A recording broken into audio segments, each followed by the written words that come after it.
Hello students, this is Malik. Welcome to my channel. 8th standard का जो general science की हमारी सीरीज़ चल रही थी, उसी में आज हम नेक्स्ट चैप्टर लेकर आए हैं। और वीडियो अच्छी लगे तो लाइक, शेयर एंड सब्सक्राइब ज़रूर कीजिए चैनल को। चैप्टर नंबर 9 हमारा, लास्ट डे हमने चैप्टर नंबर 8 देखा था, पॉल्यूशन। उसी के आगे हमारा चैप्टर नंबर 9 है, डिज़ास्टर मैनेजमेंट। उसी की एक्सरसाइज, सॉल्व एक्सरसाइज है। ये 8th स्टैंडर्ड क्लास का है, क्लास 8 तक है, ठीक है। तो स्टार्ट करते हैं हम। Question number first, answer the following in your own words. Question number A, explain the relation between continuous rains and landslide, give reasons. Answer यहाँ पर है, before the actual landslide many changes occur in the surrounding hilly ground. The hard rocks develop cracks and crevices. These are natural changes, but due to man-made activities, the cracks are widened due to erosion. These cracks make the big rocks to break into smaller stones. The crack widen further due to excessives. तो यहाँ पे आपको कुछ answer मिलेगा जो कि naturally and man made कुछ cracks के बारे में है, जो रॉक के ऊपर पहले क्रैक्स पड़ती है हिली ग्राउंड के ऊपर, फिर उसके बाद लैंडस्लाइड होती है, ठीक है। नेक्स्ट क्वेश्चन हमारा बी है, prepare a chart showing dos and don'ts at the time of earthquake. Earthquake के टाइम पर क्या करना चाहिए, क्या नहीं करना चाहिए, उसका हमें आंसर लिखना है। सी पहले डूज में यहाँ पे दिए point first, go in the open ground. Second है, keep the electrical appliances and cooking gas closed. तो सबसे पहले हमें ओपन प्लेस पर चले जाना है, देन उसके बाद हमारे पास इलेक्ट्रिक इक्विपमेंट्स वगैरह है, कुकिंग गैस वगैरह है, तो उसको क्लोज़ कर देना चाहिए। यूज़ बैटरी और टॉर्च, ठीक है, बैटरी और टॉर्च वगैरह यूज़ करना चाहिए। Stand silently at one place, do not panic और गेट स्केयर्ड। तो एक जगह खड़े रहना चाहिए आराम से, पैनिक नहीं होना चाहिए, डरना नहीं चाहिए। फिफ्थ पॉइंट है, take protection under some hard covering specially to protect the head and face, cover the face. तो ऐसे कोई प्रोटेक्शन देखना चाहिए जो काफ़ी हार्ड कवरिंग हो और स्पेशली हेड और फेस को प्रोटेक्ट करना चाहिए। एंड पॉइंट 6 से हमारे पास, if in the vehicle find a safe place and stop the vehicle, sit in the vehicle then coming out in open. तो अगर व्हीकल में है तो कोई सेफ प्लेस देख कर रोक देना चाहिए व्हीकल को, और व्हीकल के अंदर ही बैठे रहना चाहिए, ठीक है। तो ये हमारे कुछ डूज़ है। देख लेते हैं हम। हमें यहाँ पे डोंट्स भी कुछ बोला गया जो हमें नहीं करना चाहिए जब अर्थक्वेक आए तो। फर्स्ट पॉइंट है, don't wait in the multi storeyed buildings, do not use lifts, use staircase और टू डिसेंड। तो अगर मल्टी स्टोरेड बिल्डिंग में तो हमें वहाँ पर नहीं रुकना चाहिए, वहाँ से निकल जाना चाहिए, जिसको हम ऊंची बिल्डिंग बोलते हैं। और स्टेयरकेस यूज़ करना चाहिए, लिफ्ट नहीं यूज़ करना चाहिए। Second point, do not stand near buildings, trees और इलेक्ट्रिक वायर्स एंड पोल्स। तो हमें बिल्डिंग के पास नहीं खड़े होना चाहिए, ट्रीज़ के पास नहीं, इलेक्ट्रिक वायर्स और जो पोल्स होते हैं उनके पास नहीं। थर्ड पॉइंट है, do not light candles, lantern और टॉर्च स्टिक्स। तो कैंडल वगैरह नहीं जलाना चाहिए हमें, लैंटर्न और मैच स्टिक वगैरह, ठीक है, फायर से रिलेटेड चीज़ें हमें नहीं जलाना चाहिए। फोर्थ पॉइंट है हमारा, do not sit in uncomfortable posture for a long time. Uncomfortable posture में हमें एक ही काफ़ी लॉन्ग टाइम नहीं बैठना चाहिए, ठीक है। Question number C, what are the specification of an earthquake proof buildings.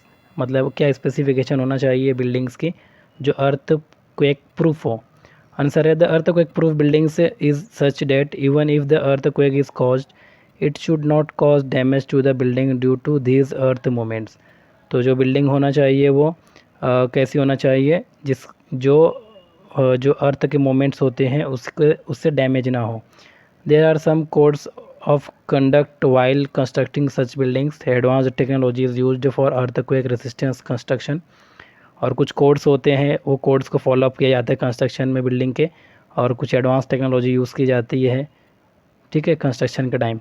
The foundation of earthquake proof building is separated from lower land. तो जो फाउंडेशन होता है बिल्डिंग का उसको सेपरेट किया जाता है लोअर लैंड से। The walls are of less weight और दे आर वुडन। और जो वॉल होती है वो काफ़ी कम वेट की होती है या फिर वुडन की होती है। The house constructed with special light material are preferred in earthquake prone regions. तो ऐसे रीजन जहाँ पर अर्थक्वेक आने के चांसेस ज़्यादा रहते हैं वहाँ पे ऐसी बिल्डिंग्स और हाउसेस बनाई जाती हैं, ठीक है, जो लाइट वेट मटेरियल से बनते हैं। नेक्स्ट क्वेश्चन, क्वेश्चन डी है हमारे पास, explain the effect of landslide. Point wise यहाँ पे लिखा है, आप चाहे तो 4-5 पॉइंट्स भी लिख सकते हैं, यहाँ पर मैं 6 पॉइंट दिया हूँ। आंसर है mostly rivers originate in the hills and mountains, when there is landslide the rivers naturally get flooded. तो जो रिवर्स होती है नॉर्मली वो हिल और माउंटेन से ही आती है होकर, तो जब भी लैंडस्लाइड वगैरह होती है तो रिवर्स के अंदर नेचुरली फ्लड आ जाता है। The path of the riverine water changes due to landslide, और अगर लैंडस्लाइड हो गई रिवर में तो जो रिवर का पाथ है फ्लो होने का वो चेंज हो जाता है। Third point, waterfalls are displaced from their original position, तो जो वाटरफॉल होता है वो जो उसकी ओरिजिनल पोजीशन होती है उससे हटकर बहने लगता है। Fourth point, new and artificial water reservoirs are created, और कुछ नई तरीके से ही जो रिवर का फ्लो होता है वो शुरू हो जाता है और नया रिजर्वायर क्रिएट हो जाते हैं वहाँ पर। The falling debris soil and rocks make the trees at the base of the hill side uprooted, all the plant life is lost, और जो सॉइल वगैरह रॉक से जो गिरती है डेब्रिज वगैरह, उसकी वजह से जो ट्रीज़ होते हैं, प्लांट होते हैं, वो उखड़ जाते हैं अपनी जगह से और वो लॉस्ट हो जाते हैं। 6 point, transportation is affected as the road and railway tracks are blocked due to debris, तो जो ट्रांसपोर्टेशन होते हैं, जो रास्ते होते हैं ब्लॉक हो जाते हैं, या फिर जो रेलवे ट्रैक वगैरह होते हैं वो भी ब्लॉक हो जाती है। नेक्स्ट क्वेश्चन हमारा E, is there any relation between dam and earthquake, explain. Dam और अर्थक्वेक के बीच में कुछ रिलेशन है तो एक्सप्लेन कीजिए। आंसर है हमारे पास, there is abundant water stored in the dam, this water column puts additional weight on the ground, initially there may not be any weight, but later due to construction of dam suddenly the pressure of this weight is so high that this ground experiences the tension। तो dam से पहले जो अर्थ वहाँ पर होती है उसमें कोई टेंशन नहीं होता, कोई प्रेशर नहीं होता है, लेकिन जब वहाँ पे डैम कंस्ट्रक्ट कर दिया जाता है तो उसकी वजह से काफ़ी लोड और काफ़ी वेट, काफ़ी प्रेशर आ जाता है उस एरिए पर, उस अर्थ पर। If such area is already earthquake prone then there can be chances of earthquake, तो अगर कभी वो एरिया पहले से ही अर्थक्वेक प्रोन जोन में है तो वहाँ पे चांसेस ज़्यादा होते हैं अर्थक्वेक का। According to theory of plate tectonics there are continuous moment in the earth surface, तो यहाँ पे एक थ्योरी का नाम लिया गया है प्लेट टेक्टोनिक्स, तो इसके अकॉर्डिंग बोला गया है कि जो हमारी अर्थ के नीचे की सरफेस होती है कंटिन्यूसली वो मोमेंट्स में होती है। इफ़ और such fragile plates the dams are constructed then the chances of earthquake are enhanced, तो अगर उन लेयर्स के ऊपर डैम कंस्ट्रक्ट कर दिया गया जो कंटिन्यूसली मूवमेंट में होती है तो फिर तो 100% वहाँ पे अर्थक्वेक आने के चांसेस रहेंगे ही। सेकंड क्वेश्चन हमारा broad question, give scientific reasons. Question A, it is safer to find shelter under things like a bed table at the time of earthquake, तो यहाँ पे बोला गया कि अगर शेल्टर में अगर हम घर में हैं तो सेफ प्लेस कौन सा रहेगा, बेड रहेगा, टेबल, उसके नीचे क्या रहेगा अर्थक्वेक के टाइम पर। देखते हैं answer, when earthquake takes place due to the vibration in the earth surface there is possibility of the roof and walls of the house to fall, तो अगर हम अर्थक्वेक आ गया और अर्थ के अंदर, अर्थ के सरफेस के अंदर वाइब्रेशन स्टार्ट हो गया तो पॉसिबिलिटी रहती है कि जो रूफ है हमारे या फिर वॉल्स हैं हाउस के वो नीचे गिरेंगे 101%। This collapse can cause severe head injury which can be fatal, तो इससे हमारे हेड की इंजरी हो सकती है, severe head injury. Thus one must take shelter below the hard supporting structure such as bed और टेबल, तो हमें हमारे हेड को बचाने के लिए घर के अंदर कुछ हार्ड सपोर्टिंग मटेरियल या स्ट्रक्चर के नीचे छुप जाना चाहिए, हमारे खास तौर से सर को नीचे लाना चाहिए उसके, like a bed and table. This precaution can save one's life, और ये प्रिकॉशन हमारी लाइफ सेव कर सकता है on the time of earthquake. Next question हमारे पास बी, गिव रीज़न का।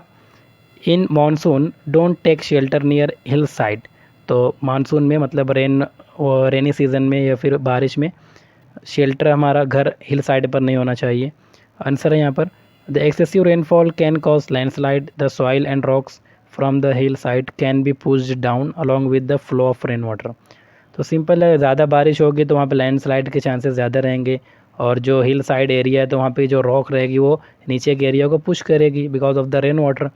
This debris slide to the lower heights from the hills, this explains us that Taking shelter near the base of the hillside can be disastrous as one can be buried in the debris due to sudden landslide. Therefore, in monsoon, one should not take shelter near the hillside. तो जो ऊपर के rock वगैरह गिरेंगे, debris वगैरह गिरेगी पहाड़ की मट्टी के साथ, तो फिर वहाँ पर लैंडस्लाइड 101% होगी। और अगर हमारा वहाँ पे घर पे रहा, शेल्टर रहा, तो फिर तो वो भी स्लाइड होने के चांसेस है। डेट्स वाई हिल साइड में रेनिंग और मानसून सीजन में हमें घर नहीं लेना चाहिए। नेक्स्ट क्वेश्चन है C, don't use lift at the time of earthquake. तो लिफ्ट नहीं यूज़ करना चाहिए अर्थक्वेक के टाइम पर।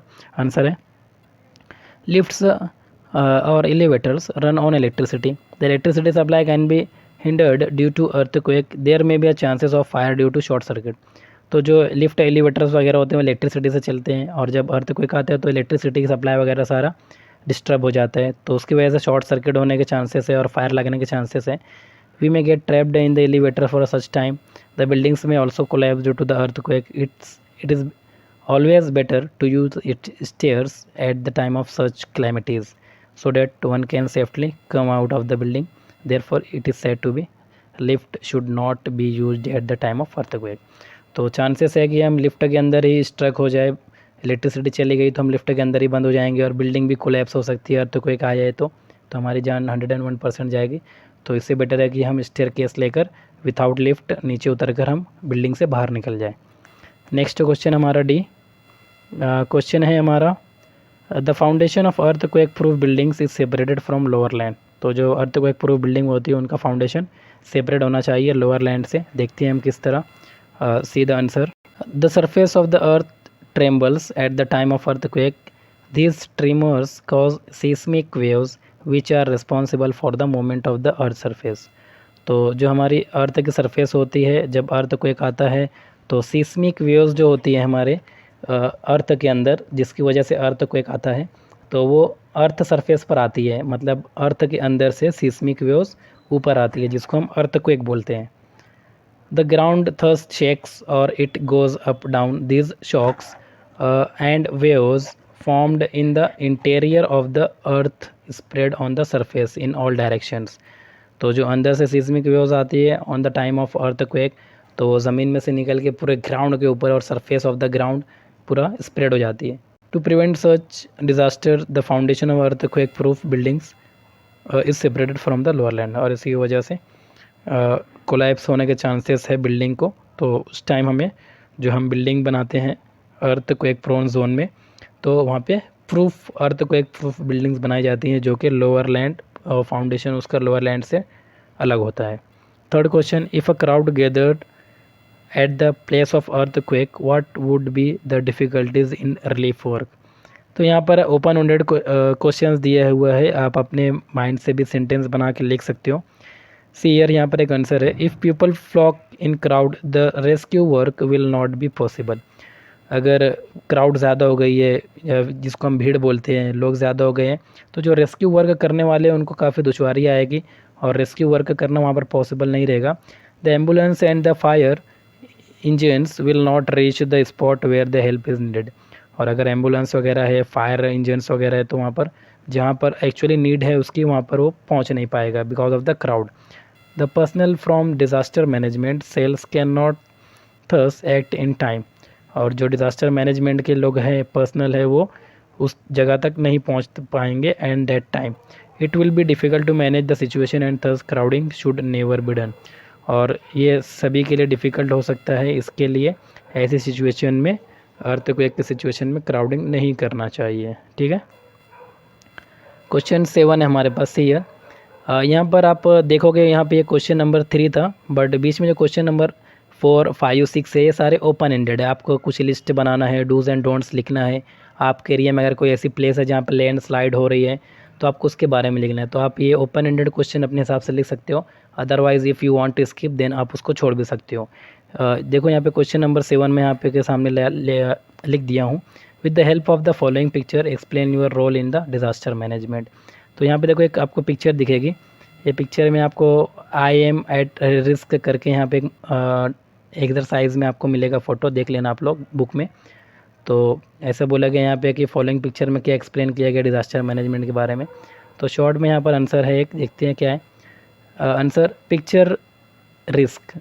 Given is not a very clear, जो पिक्चर दी आप देखोगे तो आपको क्लियर नहीं दिखेगी। It does not indicate condition disaster, और ऐसा कुछ कंडीशन वहाँ पे दिख नहीं रही है कि कुछ डिज़ास्टर की कंडीशन है। सिर्फ एक लड़का है, the boy holds a paper on which is written I am at risk. सिर्फ एक पेपर, एक बॉय है वो जो पेपर होल्ड किया है उसके ऊपर लिख रहा है आई एम एट रिस्क।